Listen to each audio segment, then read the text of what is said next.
Okey gang, hari ni kita nak buat satu tutorial khas untuk Abang Daniel dan juga tim DK Network atau siapa saja yang nak tahu pasal Canva. Jadi hari ni saya share satu Canva design saya untuk saya punya tim DK Network ataupun Estel punya jualan SIM card. Okey, so now saya dah buat panduan untuk macam mana nak daftar SIM card kan. Okey, sekarang isu dia macam mana kita nak ubah design ni. Saya dah share dalam bentuk format yang boleh diedit. Sekarang macam mana kita nak ubah benda ni. Contoh, kita nak ubah benda ni. Nampak tak? Okay, saya nak ubah benda ni. Saya nak masuk QR saya macam mana. Jadi soalan dia macam ni. First kali kita kena upload gambar ataupun QR kita ke dalam Canva kita. So caranya klik dekat button upload kat sini. Dan kemudian dia akan keluar pop-up. Klik button upload file kat sini. Dan kemudian kita carilah kita punya QR kita tu. Sekejap saya cari je saya punya QR. Okey, katakan kita nak buat untuk Kuza sebagai contoh. Tekan button open dan dia akan masuk dalam Canva terlebih dahulu dalam storage Canva. Bila dah okey, klik sekali dan sekarang ni gambar tu dah berada dekat sini, nampak? Okey, serabut sikit, hati-hati. Okey, sekarang ni padam dulu yang lama ni. Okey, padam yang lama dan kita dah ada yang baru. So apa saya buat, saya modify sikit lah, kecilkan. Okey, kemudian kita rapatkan sikit, kecilkan sikit kat sini sebagai contoh. Kita kecilkan dan kemudian kita letak kat sini adjust. Okey, sekarang ni isu dia kenapa kita punya error ni dekat arrow anak panah dekat belakang. Kita nak pergi dekat depan, kita klik pada button position. Pastikan kita klik dekat mana-mana dekat ruangan besar ni ada button position. Klik sekali dan kemudian kita tarik gambar kita ni, okey, tarik ke bawah supaya di bawah error tu. Nampak? Okey, tengok mana error aku tu. Okey, faham? Nampak? Bila di bawah error ni, anak panah ni baru dia tunjuk kat sini.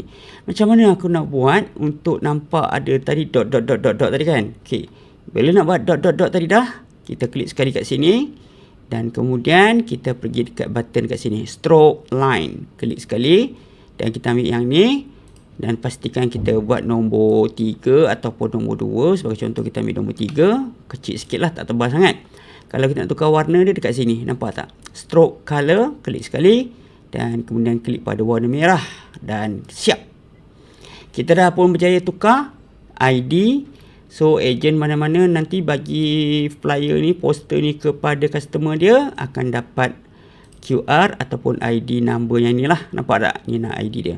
Dan kemudian kalau nak tukar apa lagi? Kalau katakan nak tukar apa saja, just ini adalah semua button dalam photo format. Katakan kita nak tukar ayat-ayat ni pun boleh, tak ada masalah. Just klik saja dan double klik, kita akan tukar dia punya perkataan. Yang lain ni semua format foto sahaja. So ini paling penting lah. Jadi kita dah nampak kat sini kan. Okey, so kita dah tahu dah, kita dah tahu buat kat sini dan kita boleh save lah dan kita boleh print. Untuk print PDF kita klik button share kat sini dan kemudian download. Kemudian kita tukar kepada format PDF print dan kemudian klik saja button download. So dia dah download dalam bentuk PDF, tunggu sekejap dan kemudian dia akan keluar lah. Kat sini kita letak kat desktop. Tukar nama file dia, bukan Ika, yang ni Kuza. Kita tukar nama Kuza, Kuza, dan kita tekan button save dekat sini.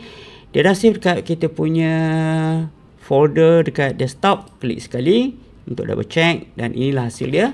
Dalam format kita dah ubah dia punya QR code dekat sini. Nampak tak? Yang lain nak ubah pun boleh, tapi dalam tutorial ni kita tunjukkan macam mana nak ubah yang bahagian QR sahaja supaya nanti boleh tukar untuk ejen lain pakai. Okey, itu saja dan poster ini kegunaan untuk DK Network punya team. Assalamualaikum, salam sejahtera. Oh ya, kalau yang belum join DK Network, sila klik pada link di bawah ni. Boleh chat dengan kami, boleh tanya dengan kami untuk masuk dalam grup kami sebab kami ada train secara online macam mana you nak jual SIM card. Thank you so much. Jumpa lagi on next tutorial.